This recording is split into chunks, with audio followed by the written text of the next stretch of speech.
Hola, soy Katia Rosenbaum, profesional de la psicología y el desarrollo personal, máster en neurociencias de la educación y especialista en gestión emocional y mindfulness. Bienvenidas a mi podcast. En cada episodio voy a compartirte reflexiones propias y charlas con otras compañeras que me inspiran para que pensemos juntas sobre distintos temas que van a emocionarte e impulsarte a vivir por fin tu vida como vos querés. Vamos a hablar sobre las distintas esferas del bienestar en las que podés actuar para vivir bien de verdad. Relaciones personales, autoconocimiento y desarrollo personal, equilibrio mental y emocional, sostenibilidad y emprendimiento. Comenzamos.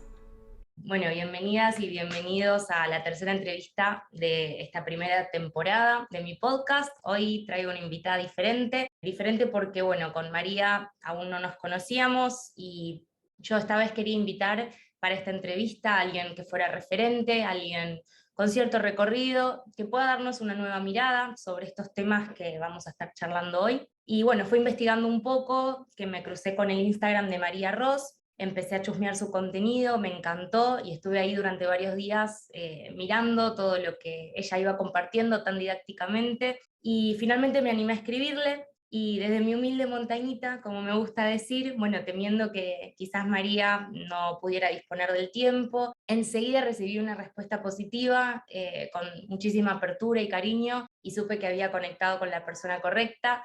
Así que bueno, María hoy nos está acompañando desde España, desde Madrid. Es psicóloga sanitaria, especialista en ansiedad, gestión emocional y trauma, fundadora de Psicología MR y divulgadora de información. Y hoy entonces vamos a estar hablando un poquitito sobre gestión emocional, ansiedad en relación a nuestro autocuidado. Bienvenida María, gracias por estar acá y bueno, es un honor para mí realmente tenerte como invitada. El honor es mío, Katia. Muchísimas gracias por invitarme. Me hace muy feliz de estar aquí contigo y poder aportar un poquito de luz, ¿no?, a quien nos escuche. Bueno, María, antes que empecemos a conversar un poco más profundamente sobre estos temas que nos convocan hoy, quería darte lugar para que, bueno, si querías presentarte con tus propias palabras, si querés compartir algo más de vos, quizás, no sé, puede ser una pregunta un poco compleja definirte, pero si pudieras destacar algo, si quisieras destacar algo de tu persona, de tu trabajo, ¿habría algo que te gustaría compartir? Bueno, Katia, creo que me has descrito muy bien, ¿no?, como suelo hacerlo yo. Es especialidad en ansiedad, en trauma, en gestión emocional. Y quizás un poco lo que planteas, ¿no?, sobre cómo me describiría, me gusta utilizar la palabra pasión, y me considero muy afortunada, ¿no?, por poder elegir esta palabra, porque tengo la suerte de disfrutar mi profesión, de tener la inquietud por aprender, por compartir, y considero que algo que me define como profesional y como persona es precisamente esa pasión de este mundo, de las emociones, de la psicología y siempre que puedo de compartir. Me gusta porque, bueno, también me siento identificada, ¿no? Esto que a mí me gusta decir soy un poco nerd, ¿no? Esto de seguir siempre aprendiendo, siempre hay más, ¿no? Y sobre todo en nuestra carrera es muy amplio todo lo que podemos ir obteniendo. Que desde luego que de acuerdo contigo, ¿no?, que al final esta profesión es tan amplia, tiene tantas cosas que si realmente lo vives y tienes esa pasión es completamente, ¿sabes? Y es que es precioso, ¿no?, todo lo que puedes albergar y me alegra que estemos las dos en sintonía en ese sentido. Estamos alineadas con la pasión. Bueno, te cuento un poco que para hacer esta entrevista estuve chusmeando todo tu contenido, me vi casi todos tus videos, casi todas tus publicaciones, y una de las cosas que más me llamó la atención fue esta estrategia que comentabas sobre las 4 preguntas para, bueno, que hacernos para gestionar las emociones. Y no quiero adelantarme, antes de que nos cuentes un poquito sobre esto, quería rescatar la idea de que todas las emociones tienen una función, porque veo que muchas veces tenemos esta idea de que hay algunas emociones, ¿no?, diríamos las positivas, que está como permitido, ¿no?, sentirlas, que son aceptadas socialmente, como si la clave de alguna manera estaría en sentirnos bien todo el tiempo, mientras que, bueno, hay otra serie de emociones, ¿no?, diríamos las negativas, de las que sería mejor estar alejadas, como si el miedo, el enojo, la tristeza nos hicieran menos dignas. Acá te estoy citando en una de tus publis que decías, ¿no?, menos dignas, menos fuertes, menos válidas como personas. ¿Cómo sería entonces cambiar esta mirada y pensar mejor que todas las emociones son válidas, que no hay emociones realmente positivas o negativas y que en verdad todas las emociones son necesarias y que tienen alguna función. Mira, al final yo creo que hay que irse a la raíz, ¿no?, de todo esto, y es que la mirada que tenemos a día de hoy respecto al mundo emocional viene de la educación que hemos recibido, y a nosotros cuando somos pequeños no siempre es igual, pero es lo más frecuente. Se nos educa de una forma en la que se nos dice que estar felices, estar contentos, sonreír, saltar, gritar, cantar es algo bueno. Nuestros padres, nuestros profesores, nuestras figuras de referencia nos animan a sentirnos alegres, a sentirnos orgullosos, a sentir amor, a mostrar afecto. Sin embargo, cuando somos pequeños y, por ejemplo, tenemos miedo, ¿qué cosas nos dicen nuestros adultos? Nos dicen, no tengas miedo si tú eres mayor, pero qué miedo ni qué miedo si tú eres valiente. Cuando sentimos enfado es no te enfades con tu hermana, que te pones muy feo. Es decir, desde pequeñitos ya se nos explica o se nos enseña que en las emociones hay un camino doble, un camino que he de seguir y un camino que debo evitar, porque me hace feo, me hace indigno, me hace débil, me hace cobarde. Entonces, claro, la mirada cambia cuando logramos ir a la base de la educación. Y para mí hay un punto que es muy importante y que no me cansaré nunca de decirlo, y es que esta distinción entre emociones positivas y negativas ha hecho mucho daño. Porque si yo considero que tengo una emoción negativa, implica ya que es mala, que no la quiero. Entonces, a mí siempre me gusta hablar de emociones agradables y desagradables, porque lógicamente, si yo ahora te pregunto a ti, Katia, ¿qué emoción quisieras sentir ahora si pudiésemos darle a un botoncito y sentir lo que fuera? Entiendo que no me dirías, uy, me apetece sentir rencor, enfado, vergüenza. Entiendo que no. Yo tampoco le elegiría, ¿no? Siempre nos vamos a ir a emociones pues, de la línea del amor, de la alegría, de la calma. Entonces, que una emoción no me guste sentirla no implica que sea mala, porque de hecho dentro de la educación emocional está esa dicotomía entre agradable y desagradable, y que toda emoción tiene su función, absolutamente todas. Y simplemente por poner un ejemplo, ¿no? Para no ponerme aquí y dar muchas vueltas a lo mismo, pero el miedo, por ejemplo, es una emoción que se ha demonizado muchísimo. No hay que sentir miedo te hace un cobarde, en la vida hay que ser fuerte, ¿no? Hay que ser valiente. Y si supiéramos que el miedo es la emoción que nos ha permitido sobrevivir como especie, quizás empezaríamos a rechazarla menos. ¿Por qué? Porque el miedo es la emoción que nuestro cuerpo, que nuestro cerebro pone en marcha cuando cree que estamos en peligro a nivel físico o emocional, ¿no? Entonces, creo que, y rescato lo de que decíamos de la mirada, ¿no? De cómo hacer un cambio de mirada. Creo que la mirada cambia cuando entendemos realmente que es una emoción, y cuando entendemos que sea más o menos agradable sentirla, todas, absolutamente todas, nos vienen a proteger de algo y nos vienen a satisfacer una necesidad. Totalmente. Yo uso mucho en clínica esto mismo que vos decís, ¿no? De distinguir las emociones como agradables o desagradables, pero validarlas todas. Y también me gusta mucho pensarlas en términos de constructivas o destructivas, ¿no? En el sentido de pensar cómo nos sirven, ¿no? En su función para construir en base, ¿no? Hacia lo que queremos conseguir, en base a nuestros valores, o cómo por ahí nos están generando algo más destructivo en función de eso. No para negarlas o para tomarlas como negativas, sino como para estudiarlas, ¿no? Como para ver cómo nosotros, ¿no? En cada paciente, en cada persona, están funcionando, si son funcionales o disfuncionales de alguna manera. Claro, súper importante la toma de conciencia, ¿no? Que es lo que nos permite elegir con cabeza y de forma sana. O sea que súper de acuerdo contigo. Y bueno, qué poderoso hablar de estos temas, ¿no? Realmente, porque, bueno, siento que falta tanta educación emocional, y más allá de una sensación mía, realmente es algo que lo he estudiado, ¿no? Y tenemos todas, en general, ¿no? Estas creencias sobre cómo nos deberíamos sentir, ¿no? Lo que venimos hablando. Está hoy todo el tema de las redes sociales, de la positividad tóxica, que promueve, ¿no? Esta idea de que tenemos que sentirnos bien todo el tiempo. Eso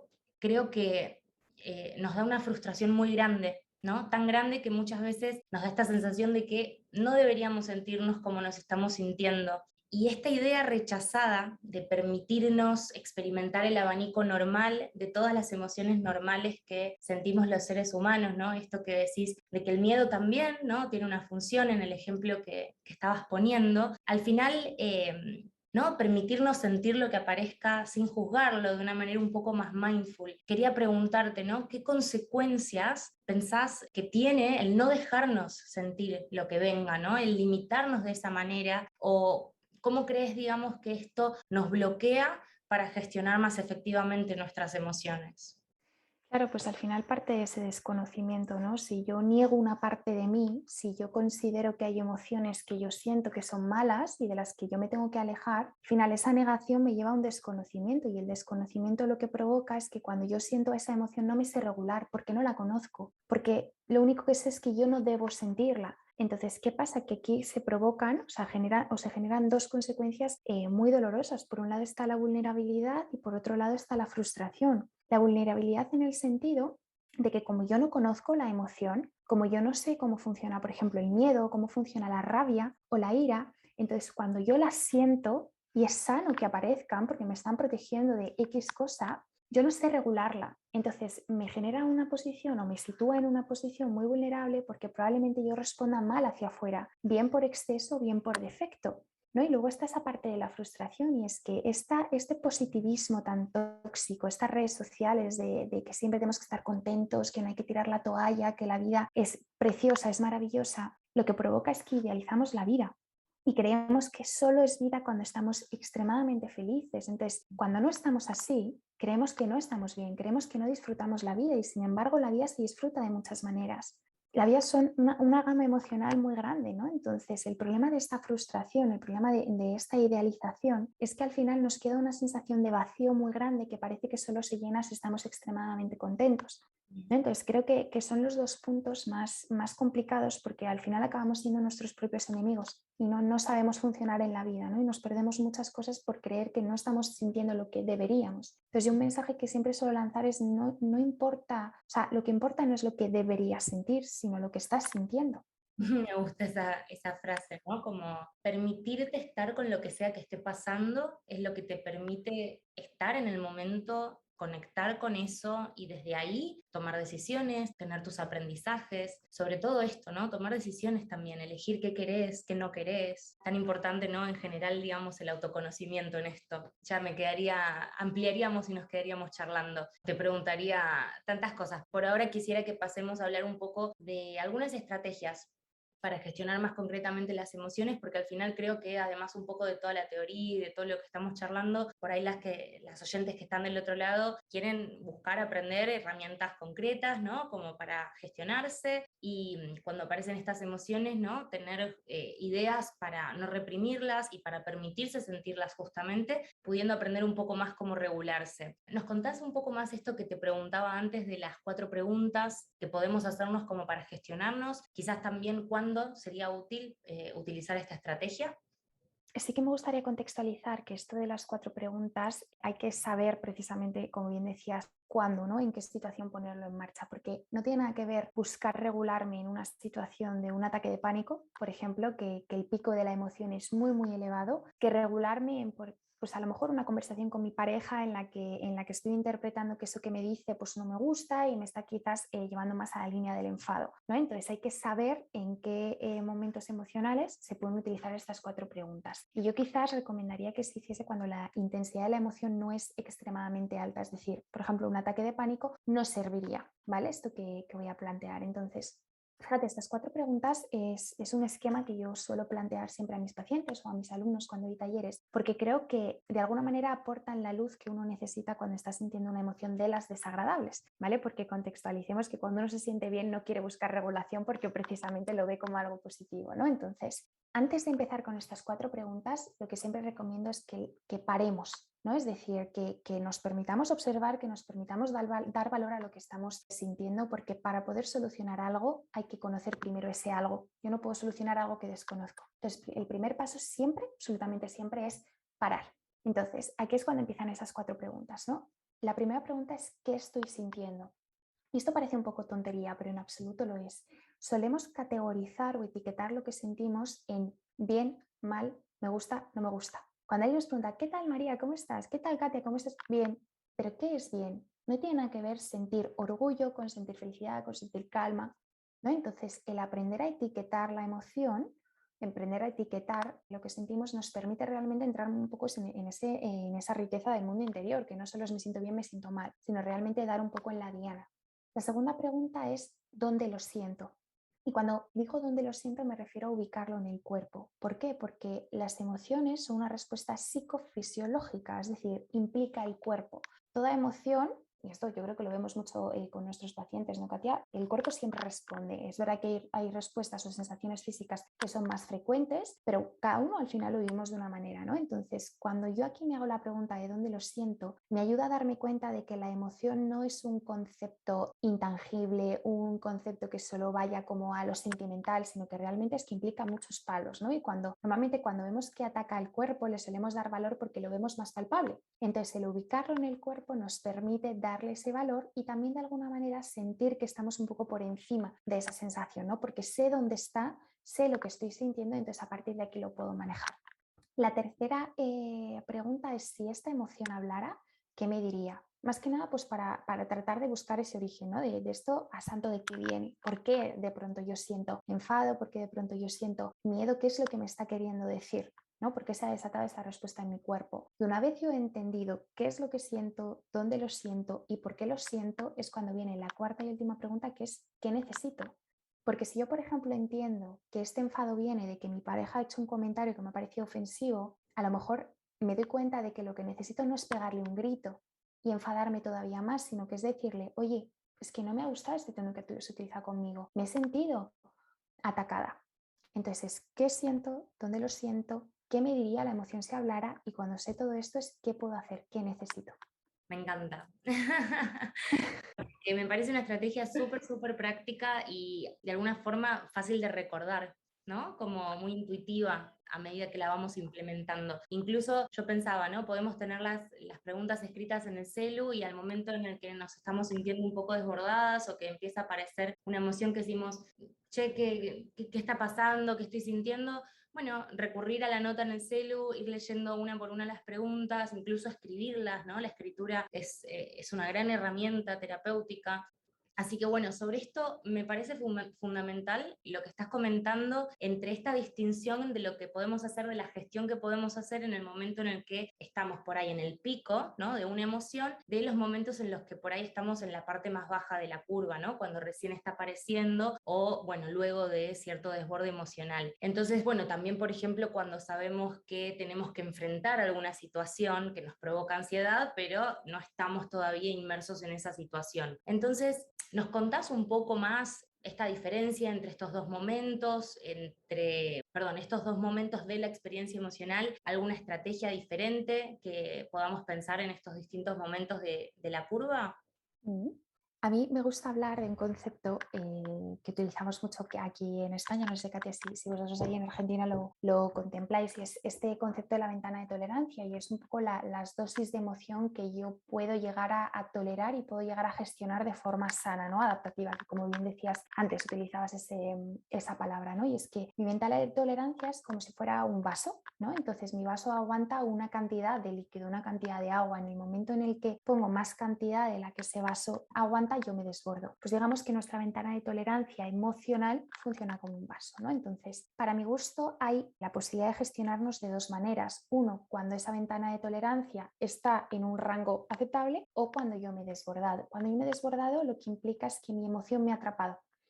Yo ya no tengo ese control, ¿no? Es decir, yo ya probablemente pues esté con un desbordamiento y muy, muy, muy poco regulada, ¿no? Entonces, en los momentos en los que el pico de la emoción es muy alta y ese vaso se ha desbordado, quizás lo más interesante o lo único que realmente tenemos en la mano es cambiar el foco atencional. Y pongo el ejemplo de un ataque de pánico, ¿no? Cuando tenemos un ataque de pánico, hemos tenido un desbordamiento emocional clarísimo en el que pues, a nivel de pensamiento, a nivel de sintomatología, está siendo todo muy, muy a lo bestia, ¿no? Y la intensidad es muy alta. Entonces, claro, pedirme hacer las 4 preguntas en ese momento va a ser inviable porque yo soy presa de la emoción, yo estoy probablemente muy controlada por el miedo, por el pánico. Entonces, en esos momentos lo que hay que hacer es utilizar las estrategias a corto plazo que son las distractoras, es decir, si mi cabeza en ese momento está enfocada en los síntomas del cuerpo, pues tratar de enfocarme en otra cosa. ¿No? Entonces estas son las estrategias, pues cada uno la podemos adaptar como queramos, es desde pedir ayuda a alguien, enfocarnos en otra cosa. Hay una técnica que se llama la de los 5 sentidos y es busca 5 cosas que puedas ver, 4 que puedas tocar, 3 que puedas escuchar, 2 que puedas oler y una que puedas saborear, y esto lo que ayuda es a que la cabeza ponga el foco en otro lugar. Entonces cuando cambiamos el foco, esa ventana de tolerancia vuelve a su ser, es decir, el vaso deja de desbordarse. Entonces, digamos que en esos momentos críticos iríamos a la parte de la distracción. Y luego cuando la curva de la ansiedad en este caso no es tan elevada, podemos utilizar esa técnica de las 4 preguntas o también irnos más a quizás esa parte de sostenerme a nivel emocional y de gestionar mucho el pensamiento. Porque en este caso la ansiedad está muy regida por pensamientos de pánico, catastróficos, muy negativos, muy de que estoy en peligro. Entonces, ahí si realmente hay una buena psicoeducación emocional, hay información certera y útil sobre lo que es la ansiedad, en ese momento lo que mejor funciona es recordarnos los datos. Es decir, la ansiedad igual que empieza, termina, no estoy en peligro, los síntomas son desagradables pero no son peligrosos. Este tipo de gestión que me ayuda a volver un poco a mi centro y a no permitirme o a no acabar en pánico de alguna manera. Me quedo reflexionando. Después voy a tener que volver a escuchar toda la entrevista porque la verdad es que, bueno, muy buen aporte todo lo que vas comentando, de verdad. Y espero bueno, que las oyentes también del otro lado puedan poner pausa, retroceder, volver a escuchar la entrevista.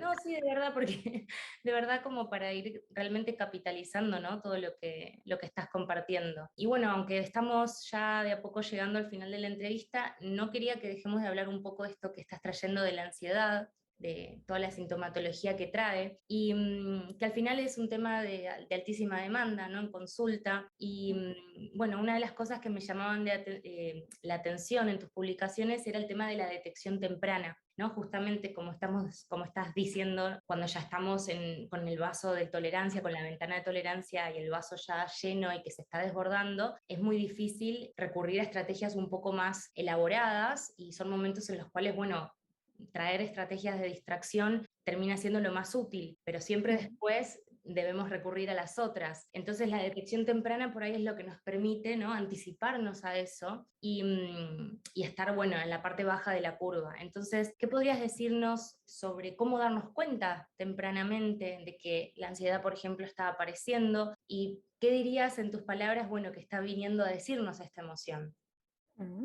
Mira, la ansiedad es de alguna manera un llamado como a hacer un alto en tu vida, ¿no? Es un poco como si desde dentro tu cuerpo te dijera, María, algo no va bien, para porque no estás siguiendo el camino que realmente te hace feliz ni que te aporta, ¿no? Rescatando algo que decía antes, la base de la ansiedad es el miedo. Y el miedo es una emoción que el cerebro pone en marcha, ¿no? Es una respuesta psicofisiológica que el cerebro pone en marcha cuando detecta que podemos estar en peligro a nivel físico o a nivel emocional. ¿Vale? Que esto es lo interesante. Entonces, si yo estoy despuntando con ansiedad, implica que hay algo que para mí está suponiendo un peligro a nivel emocional. Y un peligro no tiene por qué ser algo tremendamente grande, tremendamente llamativo. A lo mejor es que el estilo de vida que llevo no me hace feliz, a lo mejor es que con mi pareja no me siento segura, a lo mejor es que mis amistades no son realmente un soporte bueno, a lo mejor es que, no sé, mi puesto de trabajo no me hace sentirme plena, sentirme desarrollada, ¿no? Entonces, lógicamente cada uno de nosotros tenemos nuestros motivos para despuntar con ansiedad y esto es algo muy individual, es algo muy personal, pero no hay nada como observarse. ¿No? Antes de las 4 preguntas yo decía que lo más importante es parar y darnos cuenta, entrar un poco en contacto con la emoción. Entonces no hay nada como pararse un poquito, observarse y hacer un poco el análisis, ¿no? de todas las áreas de mi vida, cómo estoy con mi pareja si es que la tengo, cómo estoy con mi familia, cómo estoy en el trabajo, a nivel económico, cómo me encuentro, mi ocio, mis amistades, mis hábitos del día a día, cómo estoy, realmente estoy bien.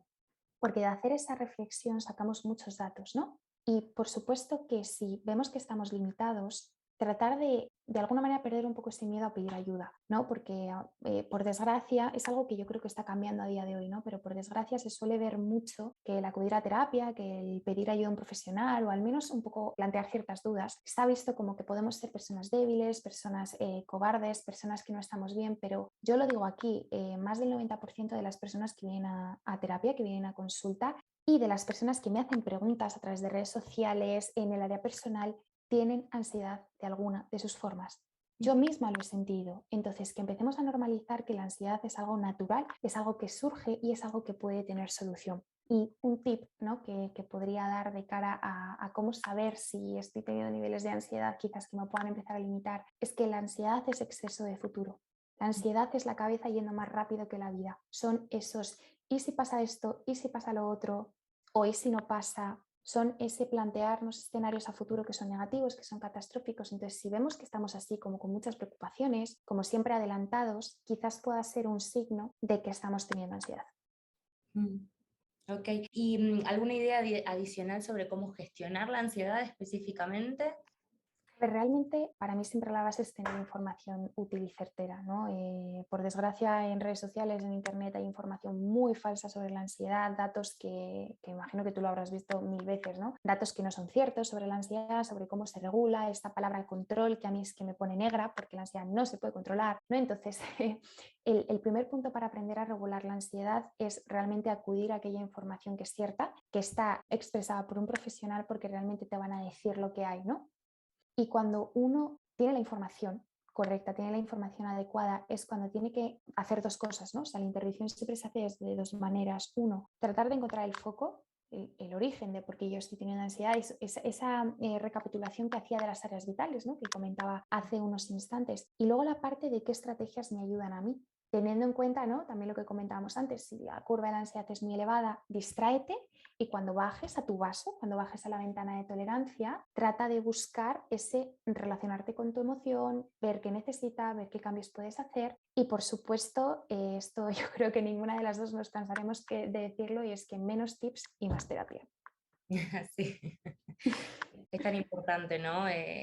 Que se normalice el ir a terapia, el pedir ayuda. Igualmente te cuento, por si por ahí no estás tan al tanto, que en Argentina es bastante menos estigmatizado el ir a terapia. De hecho, Argentina es el país con más psicólogos en el mundo. No sé si sabías ese dato. Y bueno, en España todavía por ahí, en otros países aún más, hay mucho estigma. Y incluso, bueno, en la salud mental sí, en general hay mucho estigma. Acá igual es verdad que la gente por ahí va al psicólogo por cualquier cosa, y el cualquier cosa incluye, y está bueno, y es lo que yo promuevo muchísimo, el decir, es un espacio de crecimiento personal también, es un espacio para conocerte, para descubrirte, para encontrar herramientas que por ahí no tenés, herramientas para todos los días, de gestión emocional, de autoconocimiento, autocuidado. Creo que, bueno, obviamente desde mi lado profesional, pero también como persona, son espacios de muchísimo crecimiento, y está bueno en la divulgación que hacemos promover en ese sentido el poder hacer terapia sin necesidad de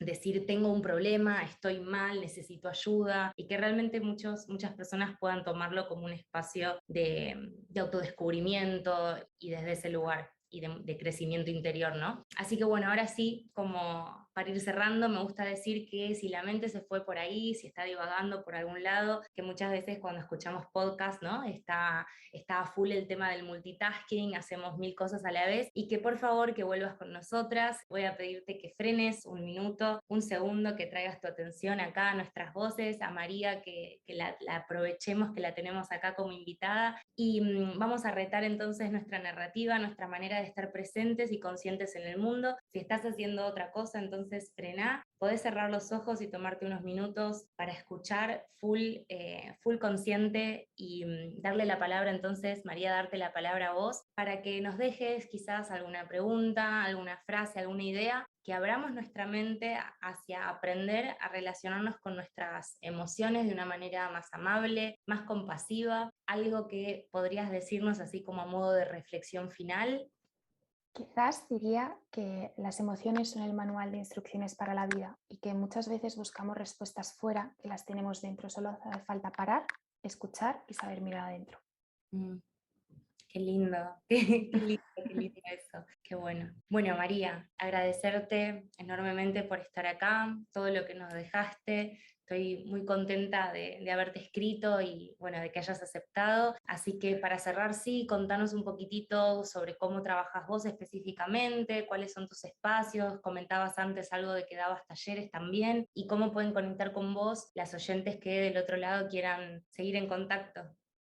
Bueno, en primer lugar, Katia, gracias a ti. Me parece maravilloso poder estar compartiendo, y también dos profesionales, ¿no? en sociedades o en puntos sociales tan distintos, porque fíjate, cuando hablabas, ¿no? de cómo se normaliza la terapia y en Argentina, yo pensaba cuánto nos queda aprender a los españoles de Argentina en este aspecto, ¿no? Porque en España, por desgracia, se va a terapia cuando uno ya está muy mal, cuando realmente tiene un problema grave y la labor que tratamos de hacer de divulgación los psicólogos es precisamente lo que tú decías y lo que vivís allí en Argentina, ¿no? Y es un espacio de crecimiento personal, no hace falta estar grave o tener un problema muy importante, entonces me quedo con esa esperanza que muchas veces desde aquí estamos en esta lucha que nos parece tan difícil, pero el saber que allí en Argentina se vive de forma natural, a mí desde luego que me da la fuerza para decir, venga, vamos a por ello que se puede, ¿no? Que como sociedad se puede desestigmatizar y vivir de forma libre, así que gracias. Y bueno, pues un poquito sobre el trabajo que yo trabajo con un equipo de psicólogos que están conmigo, hacemos terapia privada, pero bueno, también tenemos un espacio de talleres y hay un proyecto que he sacado hace poquito para,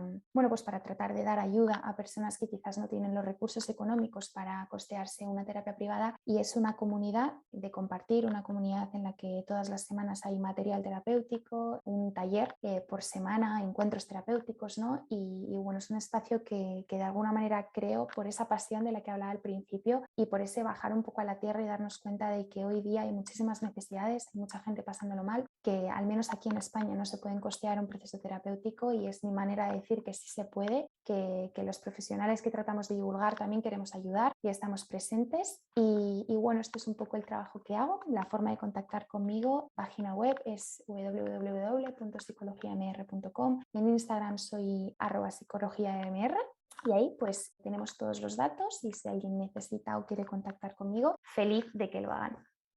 Perfecto, María. Bueno, voy a dejar tu web y tu Instagram obviamente en la descripción, en la publi en Instagram, en la descripción en Spotify, en YouTube. Y bueno, nada, de nuevo muchísimas gracias. Un enorme placer tenerte y bueno, gracias. Gracias a ti por todo, de verdad que para mí siempre es un placer poder contactar con otros profesionales y seguir, ¿no? En este camino tan bonito de aportar luz a quien lo necesita y también disfrutar, ¿no? De esta parte de la profesión que también es bonito el compartir entre distintos profesionales lo que sabemos y lo que tenemos en mano, así que un millón de gracias por contar conmigo. Gracias, María.